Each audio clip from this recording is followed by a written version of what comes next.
He screwed up so bad, his coworkers still whisper about it, and all it would have taken was a single, "I'm sorry." James stood in the office kitchen, gripping his coffee mug like it was the last anchor to his pride. The room buzzed with the usual Monday hum phones ringing, keyboards clacking, but the air around him felt heavier, thicker, like the moment before a storm breaks. He'd been the golden boy of Apex Solutions, the guy who closed deals with a smile and a handshake. But now, at 38, he was the guy who'd made that mistake, the one nobody could stop talking about. It started 3 weeks ago. At the quarterly team meeting, James, always the charmer, had been pitching a new client strategy to the board. He was mid-sentence, gesturing grandly, when he mispronounced the client's name. Not just any client, Mr. Takahashi, the head of their biggest Japanese account. He'd called him Takasushi instead of Takahashi. The room froze. A few nervous chuckles broke the silence. But Mr. Takahashi's face turned to stone. James, instead of apologizing, doubled down with a laugh. "Oh, come on.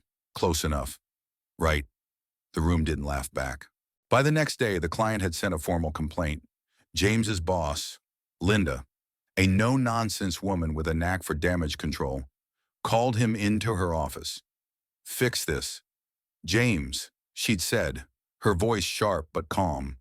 "One email, one apology. We keep the account, and this blows over." But James, stubborn as ever, refused. "I'm not groveling for a slip of the tongue." He'd snapped, crossing his arms. "It's not like I insulted his family." Linda's eyes narrowed. "You're on thin ice. Don't make this worse." At home, Sarah, his wife of 10 years, watched the fallout unfold. I'd always loved James's confidence. It was what drew me to him in college. When he'd talk his way into sold-out concerts or charm professors into extensions. But that same confidence was now a wrecking ball. He came home that night, tie loosened, face red, and ranted about oversensitive clients and corporate nonsense. I listened, stirring pasta in our cozy kitchen, trying to keep my voice steady. "James, just apologize. It's one email. You're making this bigger than it needs to be." He slammed his hand on the counter. "You don't get it. Sarah, if I back down, I'm admitting I'm wrong. I'm not wrong. It was a mistake, not a crime." His hazel eyes, usually warm, were hard, unyielding. I felt a knot in my stomach. This wasn't just about the client anymore. This was about us, about the man I married, who'd rather burn bridges than admit he wasn't perfect. Over the next week, the office became a battlefield. Co-workers whispered behind cubicles, their glances darting to James like he was a ticking bomb. The client threatened to pull their $2 million contract. Linda gave James an ultimatum: apologize by Friday, or he'd be demoted. I watched him spiral, his pride a cage he'd locked himself in. At night, he'd pace our living room, muttering about loyalty and respect, while I sat on the couch, clutching a glass of wine, wondering when my husband became the stranger. I tried everything. I reasoned with him, my voice soft but firm. "James, this isn't just about you. It's our future, our mortgage, our plans for a family." I shouted when reason failed, my frustration boiling over. "You're throwing away everything for what ego?" I even cried. One late night when he snapped at me for taking their side, my tears didn't move him. He just turned away, jaw tight, and said, "I'm not weak, Sarah. I won't be that guy." By Thursday, the office tension was unbearable. James's best friend at work, Mike, pulled him aside in the break room. I wasn't there, but Mike told me later, his voice heavy with worry. "Man, you're killing yourself over this. Just say sorry. It's not worth losing your job." James laughed, bitter and sharp. "You sound like Sarah. Everyone's so quick to roll over." Mike shook his head and walked away. And I knew then that James was alone in this fight, a fight he'd chosen for no reason but stubbornness. That night, I couldn't take it anymore. I waited until he was in the garage, tinkering with his old motorcycle, his escape when words failed us. I marched out, my heart pounding, and stood in the doorway, the fluorescent light casting shadows across his face. James, listen to me, I said, my voice trembling but clear. This isn't about weakness. It's about owning your mistakes. You're not perfect. Neither am I. But I'm here, fighting for us, while you're fighting for what to prove you're right. He didn't look up, just kept wrenching at a bolt. You don't understand. Sarah, this is about respect. I stepped closer, my hands shaking.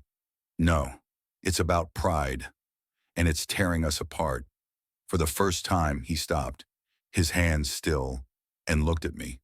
His eyes were tired, vulnerable, like the James I fell in love with. But then he turned back to the bike, and the moment was gone. Friday came, the deadline. I sat at our kitchen table, staring at my phone, waiting for news.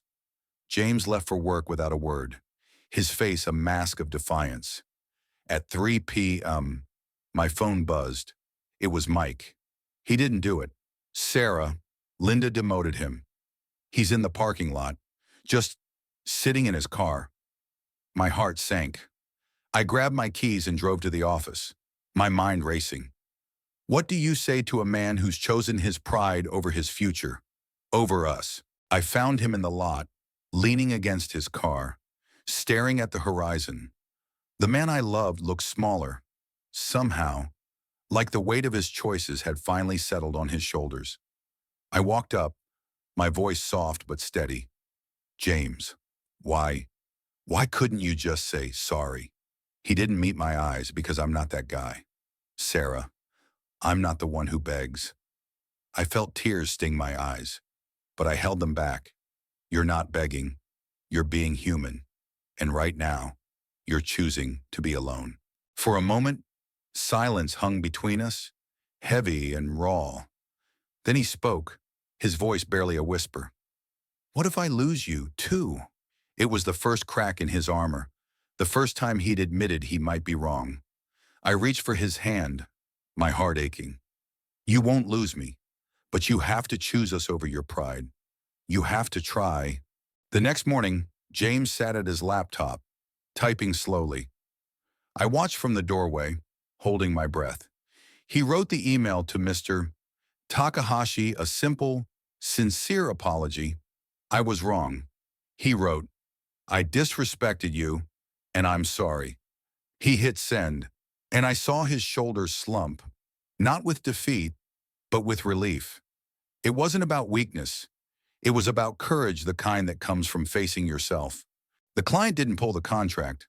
James wasn't reinstated to his old position, but he kept his job. At home, things weren't perfect. We fought, we talked, we rebuilt. James started listening not just to me, but to himself.